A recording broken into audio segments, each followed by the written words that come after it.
Hello! Big bruise. I don't know where this bruise came from. Everyone keeps asking me about it, and I guess it's from working out. This video is about gut dysbiosis and biofilms. This was a requested video, and I think it's a great topic. So I first want to start out by saying that I spent a lot of time learning, researching, really pioneering and navigating disrupting biofilms in order to get to bad bacteria or things that reside within the biofilm. What I found is that I really felt like it was a rabbit trail that was not necessary, because once you support the body, everything comes into balance, and those biofilms I don't believe need to be targeted as precisely as most functional medicine doctors, naturopaths, people will say. And I honestly think that it's just another way for people to make money, kind of like probiotics.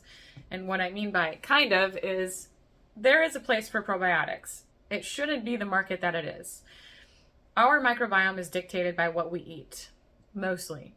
And probiotics can add diversity, but they really only work or make a difference when you're taking them. And when you're no longer taking them, I don't think anything sticks, nothing lasts. So when you stop taking them, it hasn't done anything for you.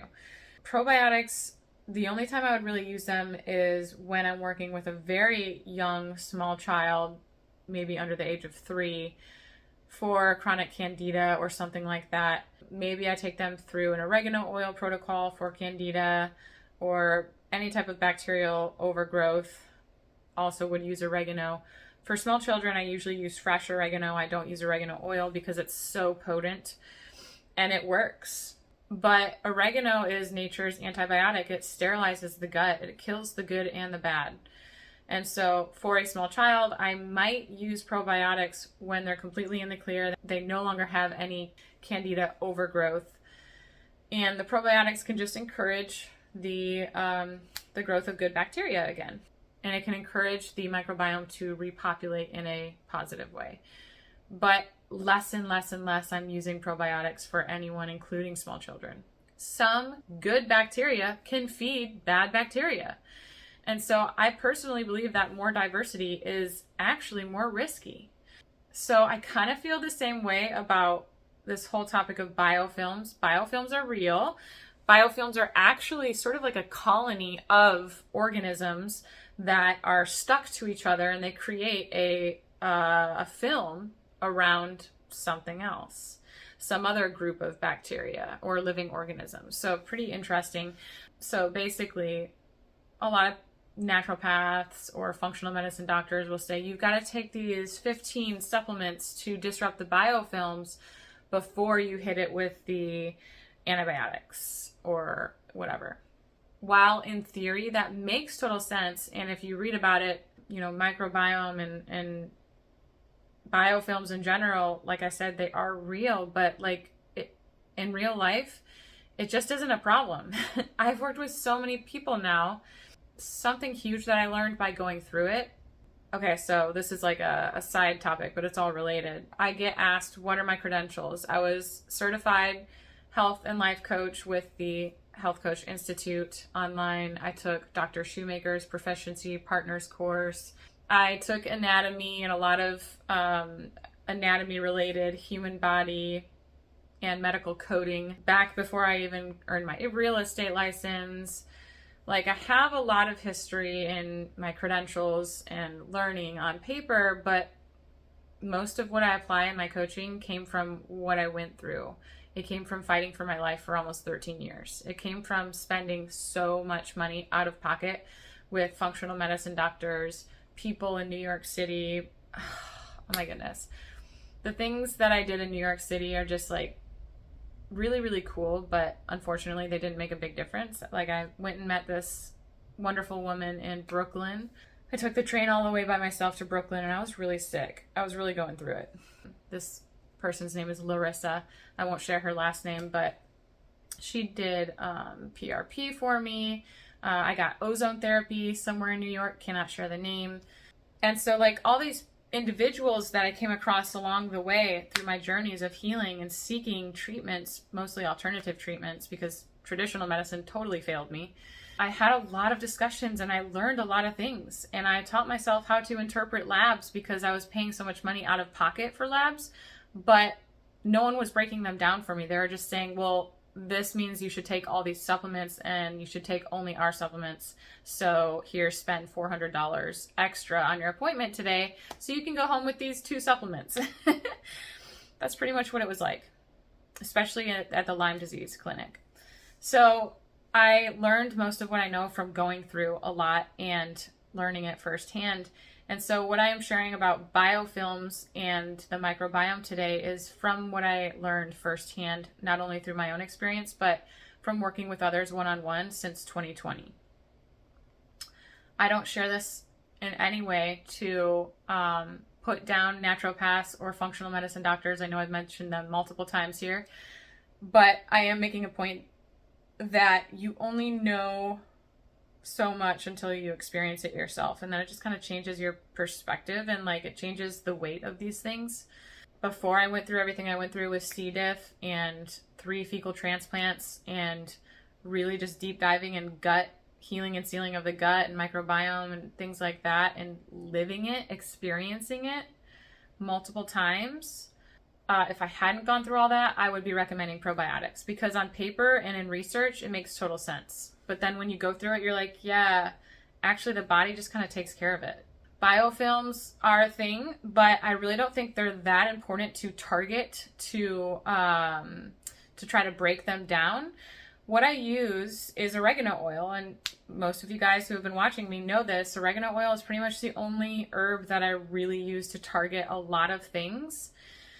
Candida, SIBO, H. pylori, it works. It is nature's antibiotic, and oregano oil actually disrupts biofilms. So it is known to actually prevent biofilms from forming, which is a good thing. Biofilms just kind of protect something that's bad that you want to target. It's like a bubble. It's like a shield. So they not only prevent, but they also disrupt them if they do exist. And then they get into whatever's in there and also annihilate that. So oregano oil is enough. So let's just stop talking about biofilms and spending months with so many supplements and so much money when really you could just use oregano oil. This is my experience. I am not a doctor.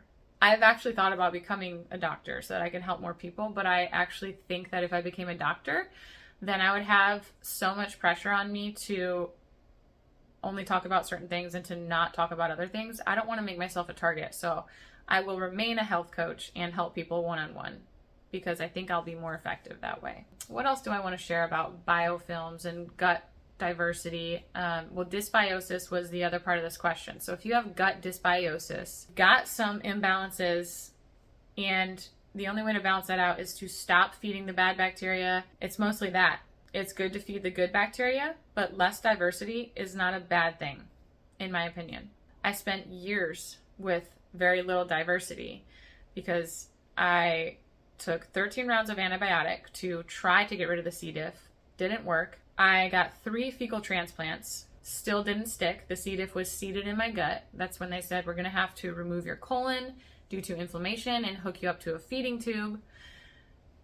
And then I got on the carnivore diet and I discovered Billy Doe meats, non-aged meat. I ate only meat for an entire year, meat, salt, and water.